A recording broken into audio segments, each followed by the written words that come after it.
Hey everybody, this is Teddy Lim. Welcome to Project Limitless. Today is day 5 of the 90-day video challenge that my business partners and I have put together in order to help build consistency and bring value to the audience that we're trying to influence online. So today I wanted to share a quick article that my friend Reese Jones, who's actually a trustee for the Singularity University, shared with me today.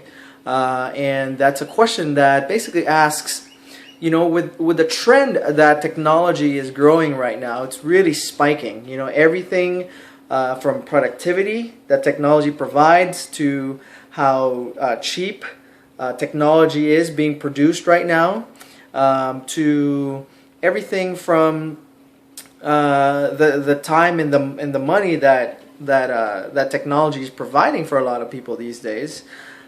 Is it fair to ask that, you know, it looks like robots might be replacing all of our jobs in the near future, right? And I would think that's a pretty valid and yet scary thought to have, because, you know, the paper says, you know, what are we supposed to do, right? How are we supposed to make money if all the robots replaced all of the jobs, right? And I wanted to point out, you know, a couple of things that the article actually brought out, right?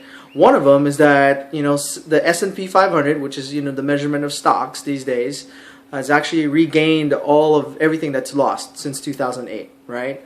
But the only thing is, I mean, although it's been adding profits, it hasn't necessarily been adding jobs, right? And, you know, the biggest thing about that is they're attributing that to technology and robots and apps and in the internet world of not being able to add jobs, because jobs are really having a redefinition lately, right? Because not everybody that works necessarily has a job, or not everybody that makes money necessarily has a job, right? You know, think about, there's websites out there where you can actually be a freelance whatever.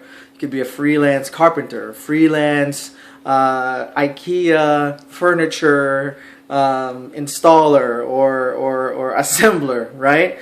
If you like working on bikes, you can actually put together bikes and just charge a certain amount for it and just post the job online, right?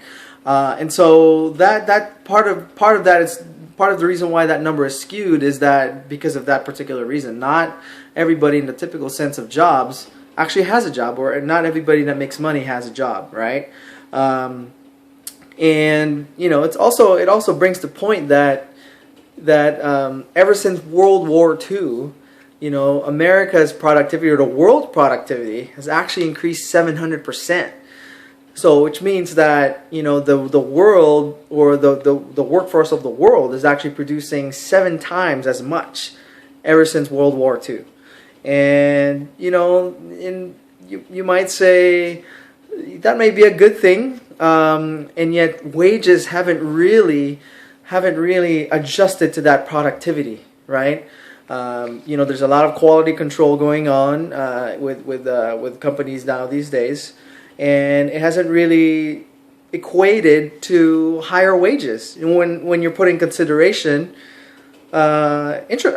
inflation rates, right? So, you know, it goes back to the question that, you know, what are we supposed to do when machines perform our jobs, and, you know, how are we supposed to survive, right? And so this article from the Singularity University pointed out that, hey, listen, you know, to a 19th century farmer, you know, that wasn't really able to predict technologies that would come up to actually help yield more crops, more seeds, or more rice. It's kind of, at the same time, it's also hard for the current human being to predict what's going to happen in the future. Because, you know, this farmer from, you know, the 19th century never really thought about, you know, jobs like picking up garbage. He never thought about people would be getting paid for playing in a rock band, right? Playing in a garage band. He never really thought about people making money writing blogs or writing stories, for Christ's sakes. He never thought about people making money, making stupid videos on YouTube and having crazy amount of views, right? And so I really like this article because it talked a lot about the positives and the negatives that technology has.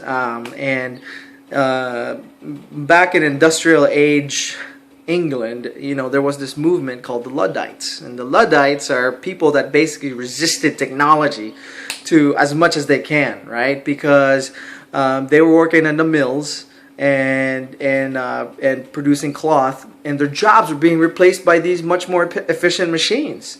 And so, it's a delicate balance between really being open-minded enough to know that, hey, progress is happening, technology is happening, and we are in control of that technology. And we have to be in control of that technology, not technology taking control of us. Which kind of goes back to my previous video about security and freedom, right? It's two sides of the same coin.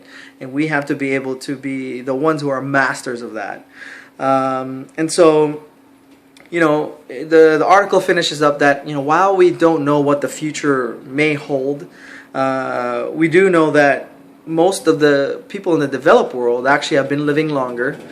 And there's new technologies that are actually allowing us to be more cognitive people, right? More internal looking people, because of all the free time that this technology is able to do for us, that before it would take tons and tons and tons and tons of machines in order to be able to do. So, on a side note, when I was young, my dad and I would go to his job, and his job back in the day, he was a media guy, right? A media guy that worked on sound, worked on video. He would edit all these videos that the place that he worked for, which were making documentaries to feed children in the Philippines, was really how he made money and how he made a living. That's how he supported us. And I would notice all these crazy tapes and all these crazy loops that, was basically the size of a room just for machines by itself. And I would remember that, like how I would have a very vivid memory of also talking into the microphone and pretending to be that poor little kid, in that video that he was trying to show. So anyways, that was kind of like an afterthought there, but the article finished up in a positive note, because it said that even though the world that we live in right now is not the most perfect world, the technology has actually has presented us with a means to connect with more people more powerfully and more people than ever before in history, in recorded history, right? So I want to hear your thoughts. Comment below, click the link. Let's connect on Facebook, and I want to hear what your feelings are about whether it's a good thing that technology and robots are replacing some jobs, or whether it's a bad thing. Okay, so once again, this is Teddy Lim, Project Limitless. Let's connect. Cheers.